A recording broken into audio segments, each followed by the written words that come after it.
आइए मित्रों, आप इस ऑडियो में सुनेंगे कि श्री हनुमान चालीसा का प्रादुर्भाव कैसे हुआ, श्री हनुमान चालीसा कैसे बनी।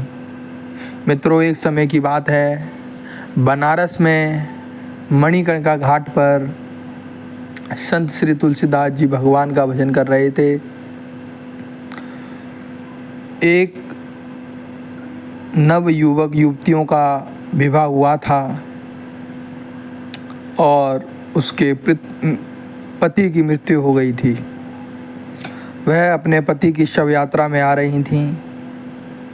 देखा कि संत तुलसीदास जी वहीं पर बैठकर भजन कर रहे थे।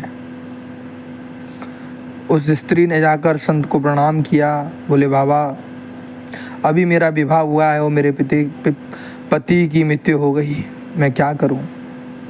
बाबा बोले, हुई है सो ही जो राम रच राखा, जो प्रभु ने लिखा है वही होगा, सब भगवान की इच्छा है।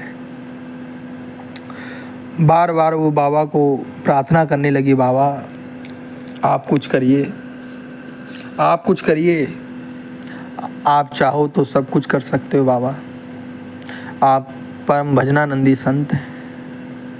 तो बाबा को बार बार आग्रह करने पर बाबा ने उस मृतक शरीर को बुलाया। वह पत्नी उनको लेकर आई। बाबा ने उसके सिर पर हाथ फेरा कि तुलसी मुआ मंगाए के सिर पे फेरो हाथ, और हम तो कछु जानत नहीं और जानत सब रघुनाथ। जैसे ही हाथ फेरा, वह मृतक व्यक्ति एकदम जीवित हो गया और बाबा को प्रणाम किया। बाबा को प्रणाम किया। बोले, प्रभु की यही इच्छा थी, करता तो परमात्मा है, पता नहीं वो किसको किसको निमित्त बना दे, क्या पता उसकी लीला को। इस प्रकार से यही एक चमत्कारित घटना भगवान की कृपा से हुई।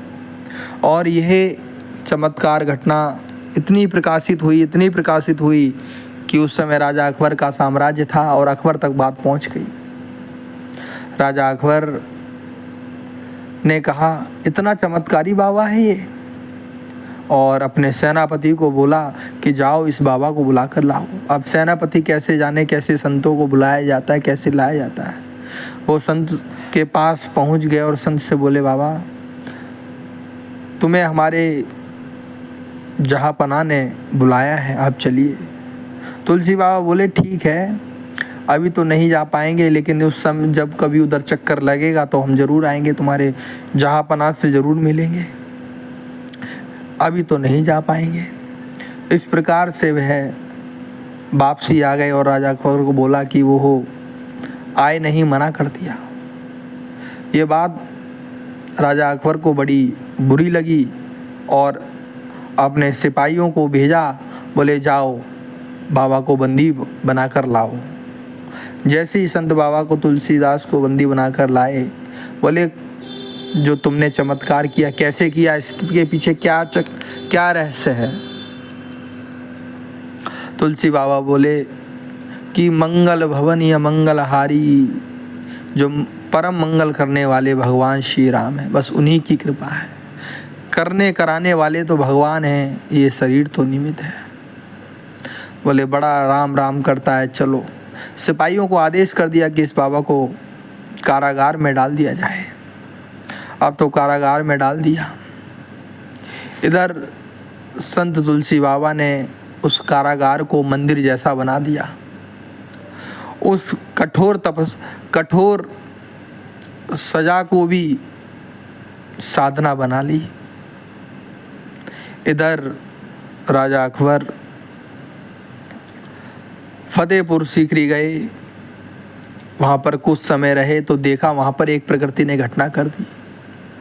जहाँ राजा अकबर रुके हुए थे वहाँ पर बहुत सारे बंदर इकट्ठे हो गए और बंदरों ने, इतने बंदर आ गए, पता नहीं कहाँ से कितने बंदर आ गए।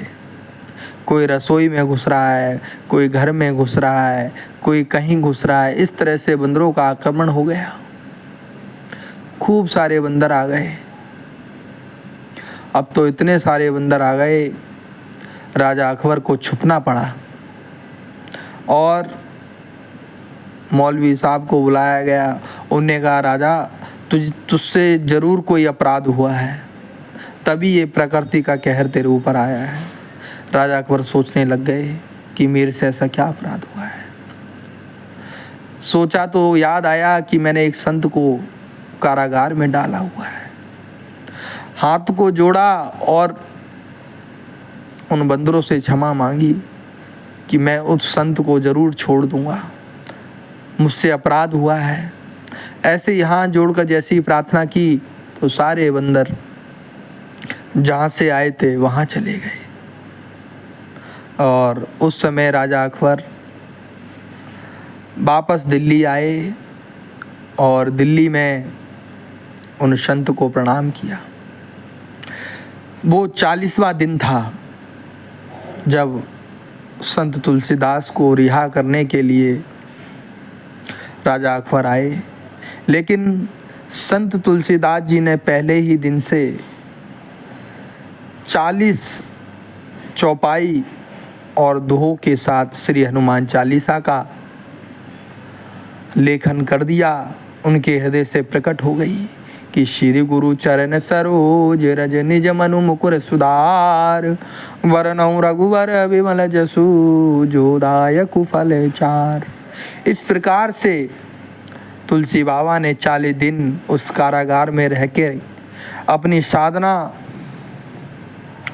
अपने ध्यान से और भगवान की कृपा से श्री हनुमान चालीसा का लेखन कर दिया। मित्रों, ये घटना ब्रिटिश लेखक ने लिखी है और ऑक्सफोर्ड ने अपने पत्रिका में इसको प्रकाशित किया है।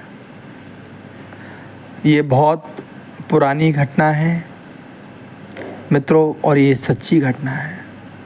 इसलिए हम सभी को तुलसीदास रचित श्री हनुमान चालीसा का पाठ नित्य हमको और अपने बच्चों को कराना चाहिए।